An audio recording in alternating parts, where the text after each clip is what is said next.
Hey, in this tutorial we're looking at section 12.3 on forces that depend on velocity. So if a force acting on a mass m depends upon the velocity, then we say F equals F of v. Newton's second law then becomes F of v equals m times x with our two dots, or remember that's our acceleration. Okay, so what that means is that we can find an equation for our time, which is t equals m times the integral of 1 over f of v dv. Okay, so that's going to give a relationship between v and t. Okay, and then if we look at doing x equals m times the integral of v over f of v dv, this gives a relationship between our velocity and our displacement.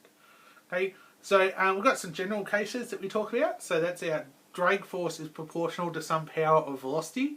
So we say our drag force is expressed as f of v equals kv to the power of n. And n usually has values such as our 1, 2, 3, 4, 5, a half, or 3 on 2, something like that. Okay, are the top ones that we usually use. Okay, if we talk about cases where we've got vertical motion, so when an object moves vertically, we must consider its weight force. So if we talk about downwards motion, so this is our direction of motion here, we go downwards, then, and we've got mass m, then our weight force, okay, is equal to mg, okay, and our drag force is that kv to the power n.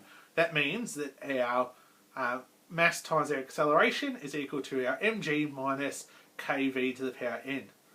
Okay, for our upwards motion, well, our direction of motion is up, but that means that we've got our weight force down, our mg, as well as our drag force down, because remember, our drag force is always going to oppose our motion, so it's always going to be in the opposite direction.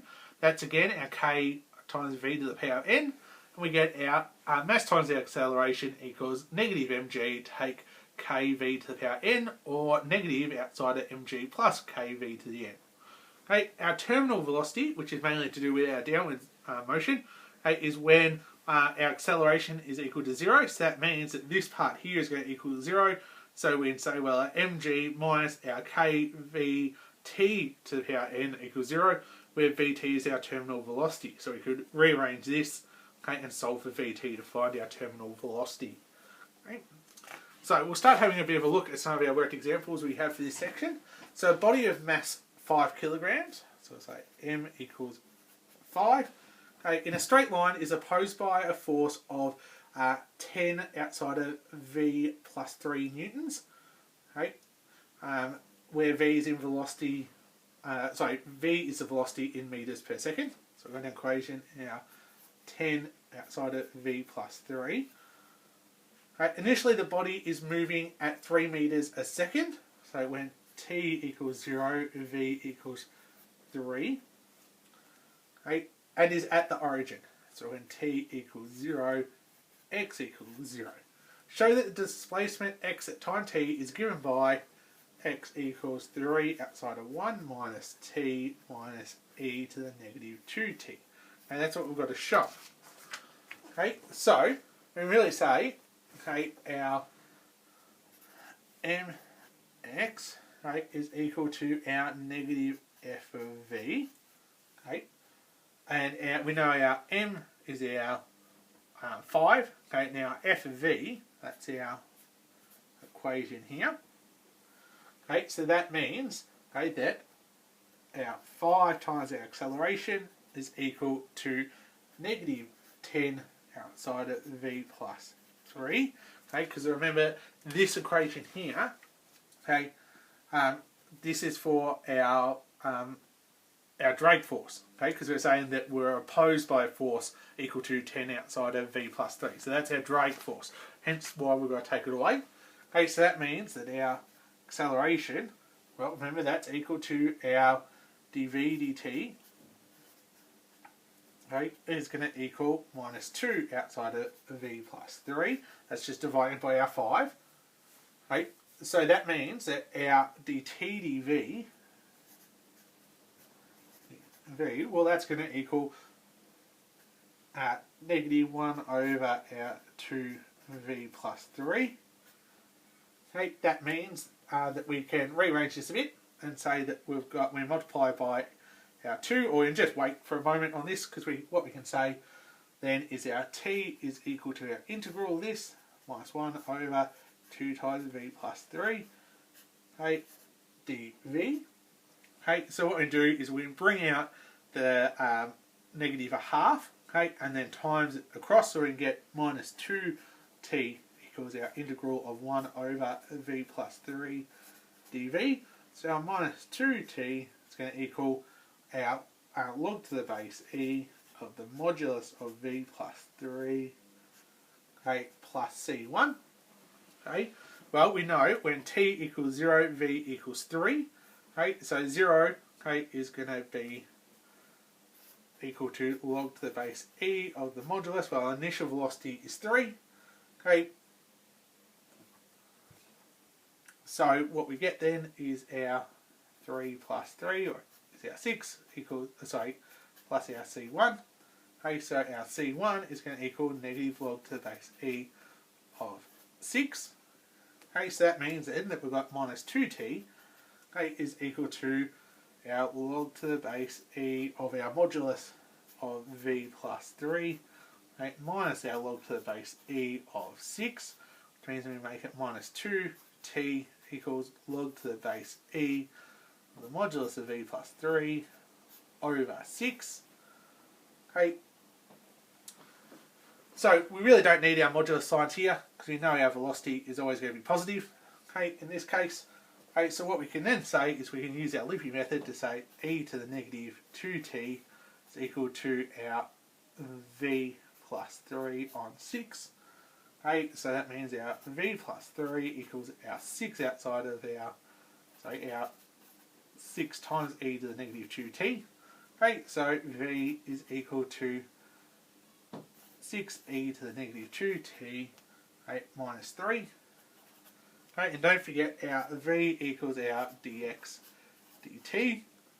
Okay, so what we can say then is that our x is equal to our integral, okay, of our 6e to the negative 2t minus 3 dt.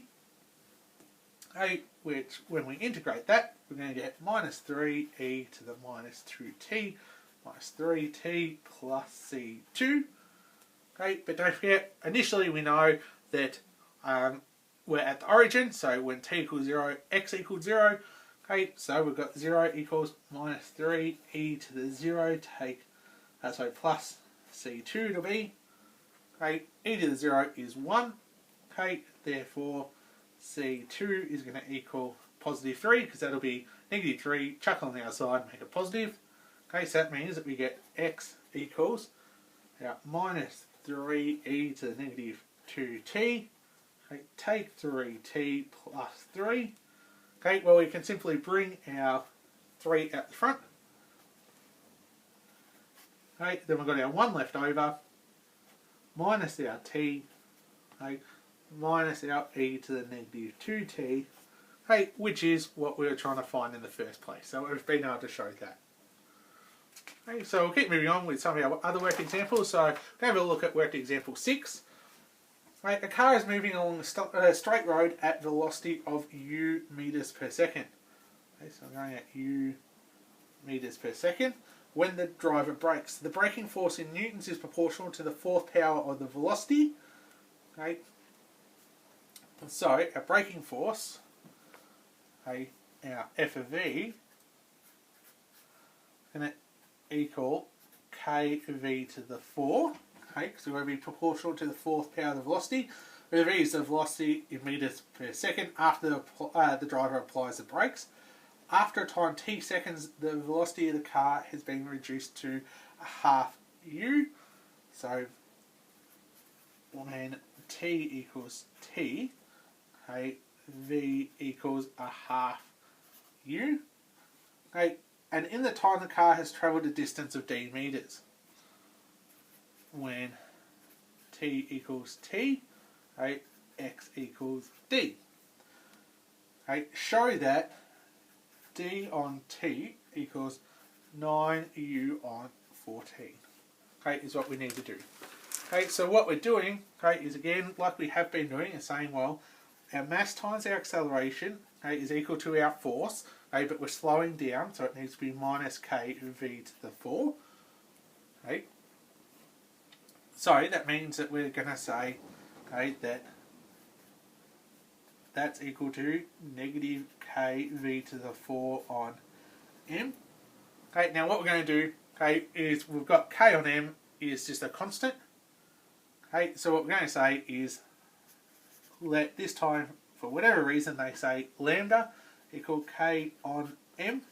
Okay, so that means that we've got x, our acceleration, okay, is equal to our dv dt equals negative lambda v to the 4. Okay, so that means that our dt dv, okay, is going to equal our negative 1 over lambda times v to the 4. Okay, so that means that we can integrate both sides with respect to v. Okay, so this is like our integration with our separation of variables. So what we're going to do is we're going to go our integral of negative lambda. That would be usually our 1 over, but we're 1 over already, so it becomes that dt equals our integral of v to the negative 4, okay, dv. Okay, so that means that we're going to say we've got negative lambda t, okay, plus c1, okay, equals negative a third v to the negative 3. Okay, well, when t equals 0, we know v equals our u. Okay, so when we put that in, well, we get 0 here. Okay, lambda times t, t is 0. Okay, so you get c1 equals, well, v equals u, so it's just going to be negative a third u to the negative 3. Okay, or we can really say that that's negative, okay, 1 over 3u cubed. Okay, so that means that our negative lambda t, okay, minus our 1 on 3u to the 3, okay, equals our negative 1 on 3 okay, v cubed. Okay, just subbing in our value for c1 in here. Okay, so we rearrange, well, so what we can do is just multiply out by a negative. Okay, so that just means that all these are now positive. Okay, and then we know when t equals t, okay, v equaled a half u. Okay, so you can say then that lambda t, okay, plus our c value of 1 over 3u to the 3, okay, equals 1 over, okay, 3 times a half u cubed. Okay, so we can say then that we've got lambda t plus 1 over our 3u cubed equals 8 over our 3u cubed. Okay, because our quarter cubed is 1 on 8, okay, and so our 1 on 8, okay, that means our 8 can go on the top.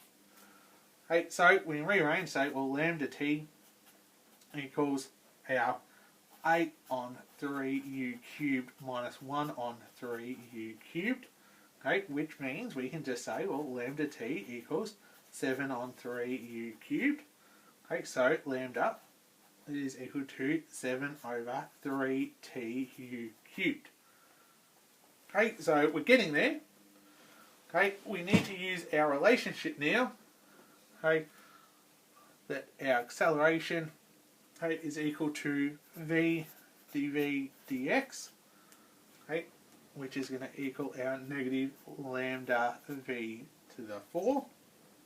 Okay, that means then our dv dx, okay, is equal to negative lambda v cubed, okay, because we're going to divide by our v. Okay, so really working with this part equals this part, so we divide by our v, drop power down. Okay, so we can invert that, dx on dv is equal to 1 on, or negative 1 on lambda v cubed. Okay, so again we're going to be looking at doing a similar thing to what we did earlier, okay, with our integration. Okay, but we're now going to be saying we're going to integrate negative lambda dx, okay, is equal to our integral of v to the negative 3 dv. Okay, so this is our integration by our separation of variables. So again, we're going to get negative lambda x plus c2, okay, is equal to negative a half v to the negative 2. Okay, so again, when t equals 0, okay, x equals 0 and v equals u. Okay, so when we put our t equals 0 in, okay, when we put our x equals 0 in, this going to cancel out, so we're going to get c2 is equally negative a half, or v was equal to u, so u to the negative 2, so our c2 is really going to equal negative 1 over 2u squared. Okay, so that means we've got lambda x plus our 1 on 2u squared, okay, is equal to 1 on 2v squared. So what we did is we ran through our negatives already to get rid of them. So we had some negatives in there, so we got rid of those. We would have had negative, negative, negative, so they're gone. Okay, then we know when x equals d, okay, that v equals a half u. Okay, so that means that we've got lambda d now, because we've got to sub it in there, okay, plus 1 on 2u squared equals, okay, 1 on 2, what's it, half u squared. Okay, well, that's going to put a 4 on the top, okay, and divide by our 2, so we're going to lose that, so we're going to get lambda d equals plus 1 on 2u squared equals 2 on u squared. Okay, so our lambda d, so I'm just running out a little bit of room here. Okay, so that means our lambda d, okay, is going to equal 2 on u squared minus 1 on 2u squared, okay, which means we get it equaling to 3 on 2 u squared. Okay, we can divide by our d now, and say, swap colours so we can see it a bit better. We say, well, lambda equals 3 over 2d u squared. Okay, we can eliminate lambda by using the two expressions for lambda. Okay, that lambda equals 7 on 3tu cubed, okay, which is equal to 3 on 2du squared. Okay, so we had our expressions for lambda. Okay, our other one was here. Okay, and this one here. Okay, we can eliminate those, and so we end up getting our d on t equals our 9u on 14. Okay, so we can look at these here, okay, and we can rearrange those and get to our, okay, d on t, okay, equals our 9u on 14. So that's just solving, well, rearranging these two equations here, okay, just to purely put it in the form that we're looking for. Okay, so that's a little bit of an odd worked example there. It's one of those generalised type of ones, so they can always be pretty tricky at times when we get to them. Okay, so make sure that you have a really good look at this worked example again when you get to doing the questions. Okay, we've got one more worked example that we're going to look at, which is worked example 7. Okay, so this time we're saying that a large brick of mass 5 kilograms, okay, is accidentally dropped from a high-rise construction site. As it falls vertically downwards, it is retarded by a force of 0.01 v squared. Okay, so that means that we're going to, we'll keep going. Okay, where v is in meters per second, it's the speed of the brick at time t seconds after it was dropped. Okay, it has travelled a distance of x meters in this time. Okay, we've got to show that while the brick is falling, its equation of motion is given by our acceleration equals our 4900 minus v squared on 500. Okay, is what we need to show. Okay, so what we know, okay, is that m equals 5, and what we get from here, okay, because this is our retarding force, our K value has to equal 0.01. Okay, so that means that our mx equals our mg minus kv squared. Okay, well, we know our mass is 5, so we get 5. Okay, well, again, our mass is 5 times by our value for g, which is 9.8. Okay, minus our 0.01 v squared, okay, which is what we're given earlier. Okay, so this means that we get 5 times this equals 5 times 9.8 gives us 49, okay, minus v squared on 100, just converting our 0.01, okay, which means then we can say, well, our 5 times the acceleration is equal to 4,900 minus v squared over 100, okay, which means our acceleration is 4,900 minus v squared over 500 when we divide it by 5, which is what was required. Okay, part B, we show that x equals, sorry, I'll just separate these. So we need to show that x equals 250 log to the base e, okay, of our 4,900, okay, over 4,900 minus v squared.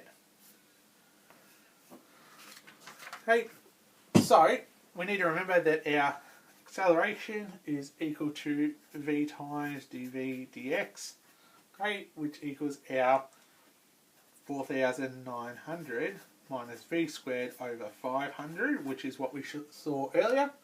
Okay, so we can really say then that our dv dx, okay, is equal to our, we need to flip it and we need to, sorry, that should be dx dv. So I might up dx dv. Okay, what we need to do, okay, is divide by our v and invert it. So we're going to end up with our 500 v over 4,900 minus v squared. Okay, so we've just done 2 steps in once. Divide by our v, it's going to come down here and then invert it. Okay, so that means that we're going to get our x, okay, is going to equal our integral of this.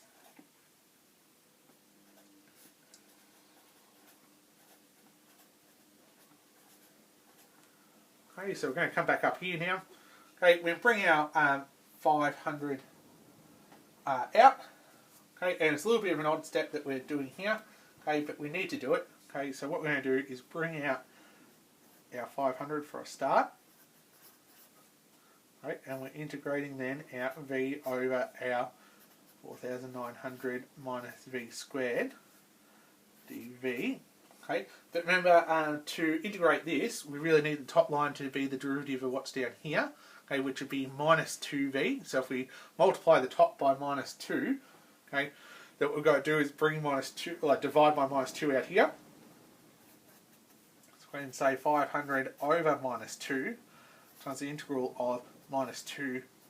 So you can see our minus 2's are going to cancel out, so that's fine, equals 4,900 minus v squared dv. Okay, because now that means that our x is equal to, well, our 500 divided by negative 2 gives us negative 250 log to the base e, okay, of our 4,900 minus v squared, okay, plus c1. Okay, and since the brick was dropped at time t equals 0, so when t equals 0, okay, what we're going to say is that our displacement x is also equal to 0 because it hasn't gone anywhere yet. Okay, and also that our velocity is equal to 0 because we haven't actually gone anywhere yet. So we can say when x equals 0, v equals 0. Okay, so what we get then, okay, when we do a little bit of rearranging, is that we get c1, okay, is equal to 250 log to the base e, okay, of our 4,900. Okay, so that means then we can sub in our value for c into our equation. Okay, and we're going to use our log laws and such. Okay, so we can say, okay, in the end, okay, because we had our minus here, so that's going to end up on our bottom line when we use our log laws, and this will be on our top line. So we get an equation x equals our 250 log to the base e of our 4,900 over our 4,900 minus v squared. Okay, so I just skipped a couple of steps there because I was just worried about having enough room for this worked example, because it is quite a long one. Okay, so we're getting there. Okay, for part C, find the magnitude of the momentum of the brick after it has fallen a distance of 100 metres. Okay, so we're saying x equals 100, okay, and we don't know what v equals. Okay, but we've got an equation here that we can use to find it. Okay, so we set x equal to 100. Our 250 log to the base e, okay, of our 4,900 over our 4,900 minus our v squared. Okay, so what that means is we can do our 100 divided by our 250, which is 0.4. Okay, so we'll have 0.4 equals log to the base e of 4,900 over 4,900 minus v squared. So we can make it e to the power 0.4, okay, equals our 4,900 over our 4,900 minus v squared. Okay, so when we rearrange for this, okay, so we do a bit of work here, so we can multiply by our 4,900 minus v squared. We then divide by our e to the negative 4 and make it, e to the power of 0.4, make it 4,900 e to the negative 0.4. Okay, keep rearranging a bit and we find that we get v is equal to 40.19. Okay, so that's just solving this equation for v. Okay, a little bit of algebra work there, but I think you won't have too much trouble there. Now remember, our momentum is P equals mv, okay, which means we have 5 times our 40.19. Okay, so our momentum is going to be 200.962 okay, kilogram meters per second. Okay, so that's part C taken care of. Okay, for part D, okay, we need to show that T equals 25 on 7 log to the base e, okay, of 70 plus v over 70 minus v. Okay, so we're going to find that equation for v, for t, sorry. Okay, so remember our dv dt, okay, is equal to our 4,900 minus v squared over 500. Okay, because remember our acceleration is equal to dv dt. Okay, so they're the same thing, so that's why I set up that equation there. Okay, which means we want to invert it and say our dt on dv, okay, is equal to our 500 over 4,900 minus v squared. Okay, which means our t is equal to our integral of our 500 over 4,900 minus v squared dv. Okay, what we need to do here, okay, is actually use partial fractions for this. We need to split it up. Okay, so if we do that, we find that both a and b, okay, when we do our partial fractions, I really don't have enough room to go through the full process. Okay, but you can see our partial fractions process there in our book. Okay, we find that t is equal to the 25 on 7 times the integral of 1 over 70 minus, plus v, okay, plus 1 over 70 minus v dv. Okay, so that means then, okay, you can see how we're going to get our equation here, because we're going to get t equals 25 on 7 side of our log to the base e of our 70 plus our v, okay, minus our log to the base e of our 70 minus v. Okay, so t is going to be our 25 on 7 log to the base e, okay, of our 70 plus v over our 70 minus v, okay, as required. Okay, oh sorry, not quite. Forgotten one part, of course, is plus our c. Okay, plus our c. Okay, we need to remember when x equals 0, that occurs when t equals 0 and when our v equals 0. Because when t equals 0, we haven't gone anywhere and the velocity is 0. Okay, so when we sub that in, okay, we find that we end up with, well, log to the base e of 1, okay, which is 0. Okay, so we end up just running through and finding that our c value is 0. Hence, we get the equation just like we've got here, okay, which is what we need to show. So, we've got two parts to go still, which is part E and F. So, E is find the terminal velocity of the brick. Okay, so what we need to do there is say, well, our 4,900 minus our v squared over 500 equals 0. Because our terminal velocity is when our acceleration equals 0. Okay, so when it's no longer accelerating, that's when we'll hit our terminal velocity. Okay, so that means that we're going to multiply by 500, not really going to do a lot. Okay, and we're going to get our v squared equals 4,900. Okay, so v equals plus or minus the square root of our 4,900. Okay, so v would be plus or minus 70. Okay, well, it can't be minus 70 meters per second, so it's got to be equal to 70 meters per second. Okay, so that's going to be our terminal velocity. Okay, and the last part in this one, part F, okay, is find the time taken for the brick to fall a distance of 100 meters. Okay, so what we're looking for then, okay, is, okay, we need to work out our time taken, okay, for it to fall 100 meters. Okay, for it to fall 100 meters, we must have a little bit of information about that. Okay. We want an equation with our velocity. Okay, so we're looking here. Okay, so when our velocity equals our, I thought we'd had found that value. Perhaps not. Oh yes, we had. Here we go. Sorry, I thought we had at some stage.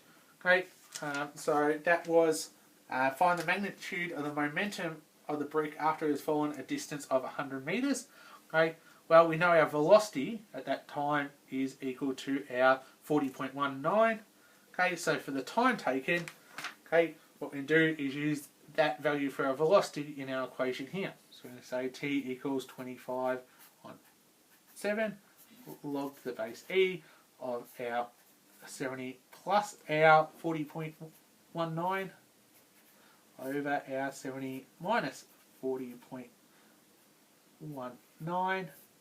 Okay, so when we do that, we find that our time is equal to our 4.67 seconds. Okay, so I know that it was quite involved, that worked example. As you were seeing, it went for 2.5 pages. Okay, quite a fair bit for that one. Okay, but hopefully you're able to follow along with that. It just had lots of parts more than anything else with that one. And I know I skipped a few steps because I was really worried about space for this one. Okay, but otherwise, that's all there is for this video, and hopefully you can get through the questions without too much trouble.